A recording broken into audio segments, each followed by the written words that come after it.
어느 한적한 마을에 철학을 사랑하는 별난 노인이 살고 있었습니다. 그는 마을 사람들 사이에서 아리스토텔레스 애목 정론을 이야기하며 즐거움을 찾곤 했습니다. 그의 이름은 바로 오랜 이론가였습니다. 오랜 이론가는 마을 사람들에게 자신의 이론적 설교를 늘어놓는 것을 즐겼지만 사람들은 그의 이야기를 종종 이해하지 못했습니다. 어느 날 마을의 젊은이들이 성황리에 즐기고 있는 축제에 오랜 이론가가 참석했습니다. 그가 주변을 배회하며 사람들이 음식을 먹고 음악에 맞춰 춤을 추며 행복해하는 모습을 바라보는 순간 그는 무언가를 깨달았습니다. 무대 위에서는 젊은 예술가들이 아름다운 작품을 만들고 있었고 그 모습에 감동한 오랜 이론가는 특별한 기회를 잡고자 무대에 올라가 사람들에게 아리스토텔레스의 목적론을 설명하기로 결심했습니다. 오랜 이론가는 청중 앞에서 천천히 입을 열었습니다. 여러분, 아리스토텔레스의 목적론을 통해 우리의 존재와 삶의 목적에 대해 생각해봅시다. 모든 존재는 그 자체의 목적을 가지고 있습니다. 하지만 그 목적을 이해하고 실현하는 것이 우리의 진정한 삶의 과업입니다. 그러면서 그는 도토리를 예시로 들었습니다. 도토리의 목적은 참나무가 되는 것입니다. 이처럼 우리 모두에게도 고유 의목적이 있다는 사실을 기억합시다. 그러나 그의 이야기는 여전히 너무 이론적이었습니다. 이를 깨달은 그는 보다 재미있는 비유를 통해 메시지를 전달하고자 했습니다. 그는 비유를 통해 마을 사람들에게 보다 직관적으로 전달하기 시작했습니다. 여기 이런 축제나 잔치를 상상해봅시다. 만약 요리사들이 최고의 음식을 만들겠다는 목적 없이 대충 음식을 만들었다면 우리가 이처럼 기뻐하며 먹고 있을까요? 아니겠지요. 그들은 최고의 음식을 만들겠다는 목적을 가지고 열정을 쏟아부었습니다. 그리고 그는 마을 악단을 가리켰습니다. 음악가들도 마찬가지입니다. 자신들만의 아름다운 선율을 만들겠다는 목적을 가지고 연주합니다. 그 목적이 없었더라면 그들의 음악은 단조로운 소음에 불과했을 것입니다. 젊은이들은 이내 고개를 끄덕이며 그의 메시지를 이해하기 시작했습니다.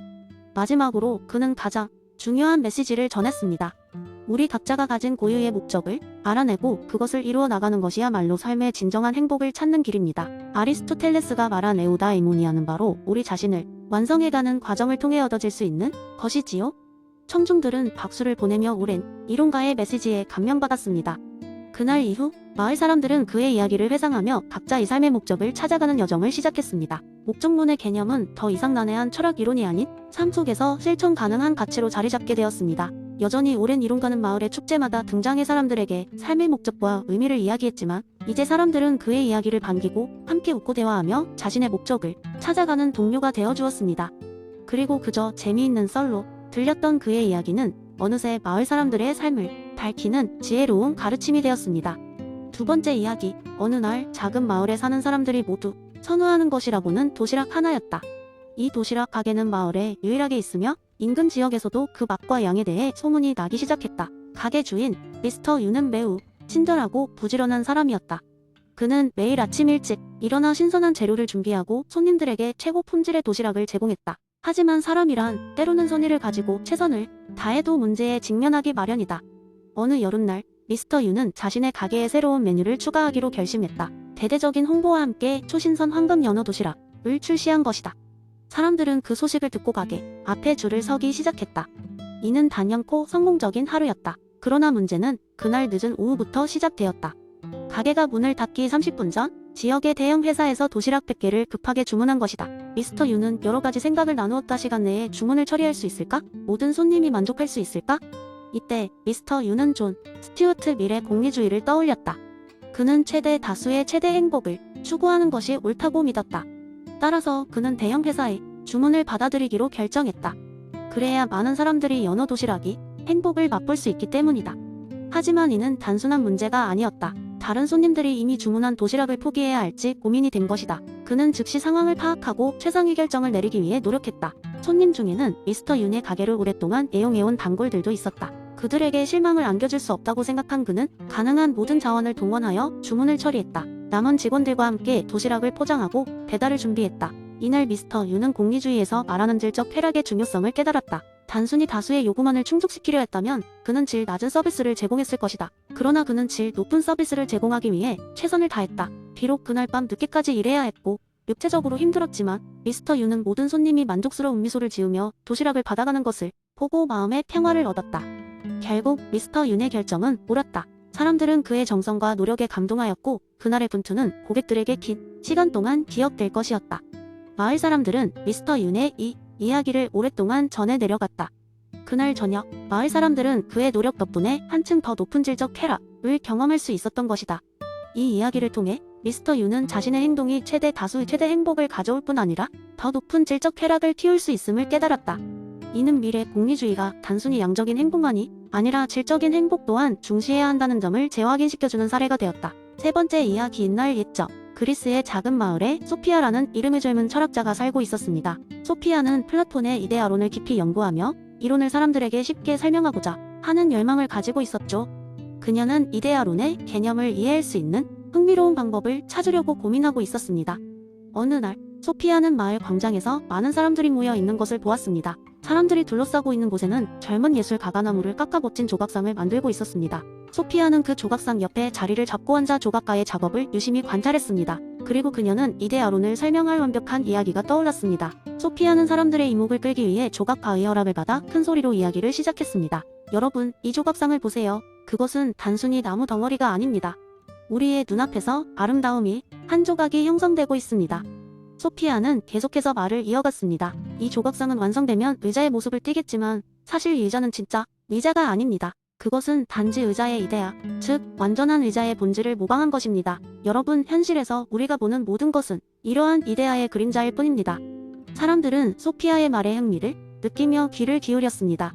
소피아는 자신감을 얻고 이야기를 계속했습니다. 생각해보세요. 이 조각가가 만드는 모든 의자는 서로 다르게 생겼지만 우리는 모두 이것이 의자라는 것을 압니다. 그것은 우리 모두가 마음속 깊이 의자의 이데아를 알고 있기 때문입니다. 우리가 매일 경험하는 모든 것은 그 이데아의 불완전한 모방일 뿐입니다. 그때 한 마을 사람이 손을 들고 물었습니다. 그렇다면 우리는 어떻게 이 완전한 이데아를 알 수 있나요? 소피아는 미소를 지으며 대답했습니다. 플라톤은 참된 인식은 감각적 경험이 아니라 이데아의 세계를 이해하는 것에서 비롯된다고 했습니다. 우리는 철학적 사고와 깊은 성찰을 통해 그 본질에 다가갈 수 있습니다. 마치 이 조각가가 나무 속에서 의자의 본질을 발견하듯이 우리도 우리 마음속에서 이데아의 빛을 발견해야 합니다. 사람들은 소피아의 설명에 고개를 끄덕이며 그날의 이야기를 통해 이데아론에 대해 새롭게 깨닫게 되었습니다. 조각가는 묵묵히 자신의 작업을 이어갔지만 이제 그는 자신이 만드는 의자가 단순한 물체가 아니라 사람들에게 깊은 깨달음을 줄 수 있는 매개체임을 느꼈습니다. 그 후로도 소피아는 마을 사람들과 종종 이야기를 나누며 플라톤의 이론을 알기 쉽게 설명하며 사람들은 더 많은 철학적 담론에 관심을 갖게 되었습니다. 이 작은 마을은 점차 그리스 전체에서 철학적 토론의 중심지가 되었고 소피아는 이 작은 혁명기 주인공으로 기억되었습니다. 네 번째 이야기. 한때 고대 아테네에 소크라테스를 흠모하던 두 청년이 있었다.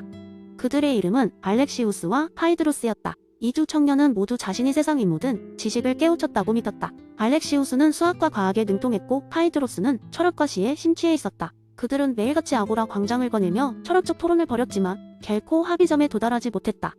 그들은 끊임없이 서로의 무지를 지적하며 자신만이 옳다고 믿었다. 그러던 어느 날 소크라테스가 아고라에 자주 방문한다는 소식을 들은 두 청년은 그를 만나러 가기로 결심했다. 소크라테스라면 자신들의 지혜를 인정해주고 자신들이 아테네에서 가장 현명한 사람임을 공표해줄 것이라 믿었기 때문이다. 그들은 흥분된 마음으로 소크라테스를 찾아가 떨리는 목소리로 말했다. 위대한 소크라테스여, 우리 두 사람의 지혜를 검증해 주십시오. 우리 중 누가 더 지혜로운지 밝혀주십시오. 소크라테스는 그들을 바라보며 미소를 지었다. 좋다. 그러면 내가 너희에게 몇 가지 질문을 던질 테니 대답해보거라. 첫 번째 질문은 알렉시우스를 향한 것이었다. 알렉시우스여, 그대는 세상의 모든 수학적 원리를 아는가? 알렉시우스는 자신있게 대답했다. 물론입니다. 소크라테스, 모든 수학적 문제는 제겐 너무나도 간단합니다. 소크라테스는 고개를 끄덕였다. 그러면 다음 문제를 풀어보시오. 그는 복잡한 수학 문제를 내놓았다. 알렉시우스는 잠시 고민하더니 당당히 대답했다. 그러나 소크라테스는 고개를 저으며 말했다. 틀렸소. 그 다음엔 파이드로스의 차례였다. 파이드로스여, 그대는 세상의 모든 철학적 진리를 아는가? 파이드로스는 당당히 말했다. 물론입니다. 소크라테스, 어떤 철학적 논쟁도 저를 당황하게 하지 못합니다. 소크라테스는 그에게 깊이 있는 철학적 질문을 던졌다. 파이드로스는 열정적으로 자신의 논리를 펼쳤지만 소크라테스는 다시 고개를 저었다. 그것은 진리가 아니오. 혼란스러운 두 청년은 물었다. 소크라테스여, 그대는 왜 이렇게 우리를 부정하십니까? 우리는 지혜롭지 않단 말입니까? 소크라테스는 그들의 얼굴을 하나씩 바라보며 조용하게 말했다. 진정한 지혜는 자신이 아무것도 모른다는 것을 아는 데 있어. 너희가 지혜롭다고 주장하는 그 순간 너희는 무지를 드러낸 것이오. 두 청년은 그제서야 소크라테스의 말을 이해하기 시작했다. 그는 덧붙였다. 소크라테스는 아무것도 모른다는 것을 알고 있다는 그 한 가지 사실 때문에 세상에서 가장 지혜로운 사람으로 불릴 뿐이오. 그달 이후 알렉시우스와 파이드로스는 그들이 알지 못하는 것들을 더 깊이 생각하게 되었고 자신의 무지를 인정하는 법을 배웠다. 그들은 더 이상 서로의 무지를 지적하기보다 함께 배우고 성장하는 것에 집중했다. 이 이야기는 아테네 전역에 퍼져나갔고 사람들은 소크라테스의 가르침을 되새기며 진정한 지혜를 찾기 위해 나아갔다. 결국 무의지라는 소크라테스의 메시지는 시간과 공간을 초월하여 사람들의 마음 속에 깊이 새겨지게 되었다.